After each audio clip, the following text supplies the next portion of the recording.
shoes. I didn't have no direction. I'm from where the hammers rung.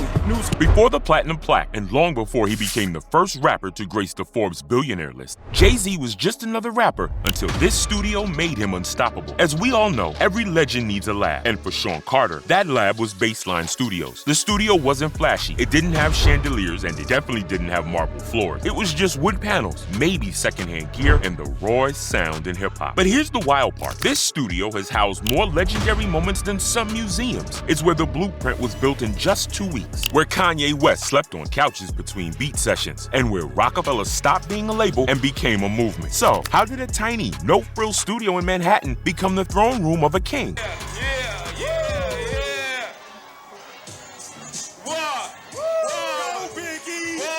Baseline Studios sat at 127 West 26th Street, tucked between 6th and 7th Avenues in Manhattan. But its real location is right at the heart of hip-hop's imagination. This wasn't just a studio, it was the home of history. At the peak of Jay's early run, Baseline became his sonic sanctuary. In the late 90s, New York was in flux. Biggie was gone, Pac was gone, and the charts were full of shiny suits and champagne rap. But deep downtown, something grittier was bubbling. Roc-A-Fella Records wasn't about champagne and shiny suits. It was about hustle, hunger, and heat. They had no radio plug and no major label machine, just a rapper with bars and something to prove. From Reasonable Doubt to Volume 2, he was already building a name, but he needed more than mic time. He needed a home, not just to record, but to create. And when Baseline entered the chat, that's where it all clicked. Tucked behind a heavy steel door on the second floor of an unmarked building, Baseline didn't look much more like a war bunker than Wonderland, but inside, it was electric. It was Jay-Z's war room and his chessboard, his throne before the world recognized the crown, and he wasn't building it alone. In walked Blade, Kanye West, Young Guru, Beanie Siegel, and Memphis Bleek, among others. They weren't just collaborators, they were bricklayers. And just like that, Baseline became the headquarters for Roc-A-Fella's golden run. It wasn't built to impress, it was built to work. And from within those four padded walls came culture-shifting music, beats, and bars that would echo far beyond Manhattan. Before Baseline, Jay-Z was bouncing between studios, like Hit Factory and Quad Studios, wherever there was time and space. But something was off. He couldn't lock in, couldn't control the energy and build the vibe. Then, a friend asked something along the lines of, what if we build something? One studio, one home base. Would you use it? Jay didn't just say yes, he saw it as a mission. I mean, build your own thing, create space for your people, and make magic on your own terms? That is probably every artist's delight. In 2000, Baseline Studios opened its doors. The main studio was about the size of a decent living room. Nothing fancy. You either locked in or got locked out. At the center of the room sat a solid-state Logic 4064 G Plus mixing console, the heart of Baseline sound.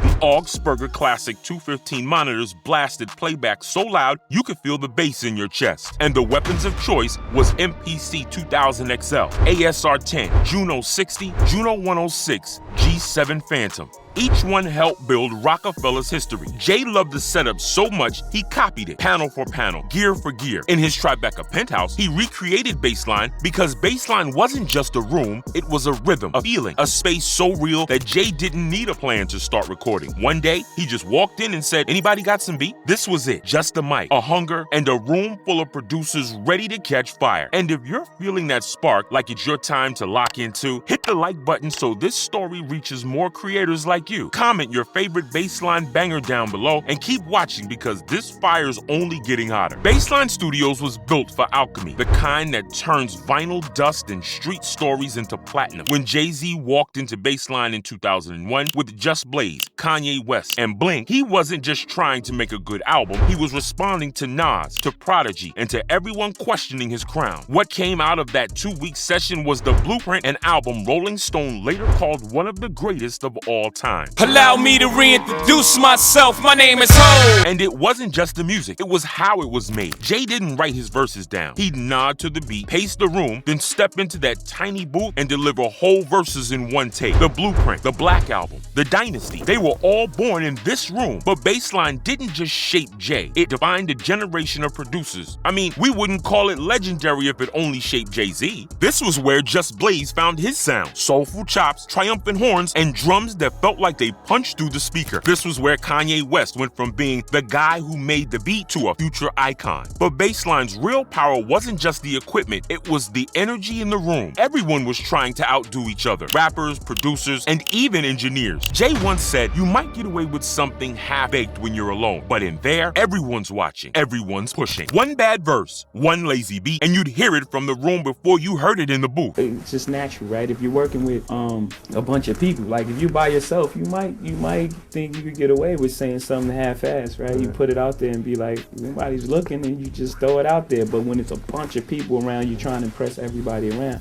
and it works like that. And then everyone's feeding off each other, and you have everyone there, to say, nah, that's not it. And that pressure, that healthy competition, elevated the music. It's about access. Jay and his crew hosted Keep It Real Wednesdays. New producers could come in, play their beats, and if they were fire, you got invited into the main studio. If not, you got laughed out of the building. That raw honesty created a culture where you either leveled up or left. In that environment, greatness didn't take months, it took days. Even when Just Blaze announced Baseline was closing in 2011, he said it marked not just the end of an era, but the end of an epic. The kind of epic where artists show up hungry, producers push each other, and magic happens in real time. Everything about it, even the lollipop thing. It's like being in Baseline for real. Nothing lasts forever, not even Baseline. In 2011, the studio quietly shut its doors. By then, Roc-A-Fella was no more. The trio that built the dynasty, Jay, Dame, and Big, had gone their separate ways. Jay was evolving into a businessman. I'm talking Live Nation deals and stadium tours. Let's just say that the throne wasn't in a booth anymore, it was in the boardroom.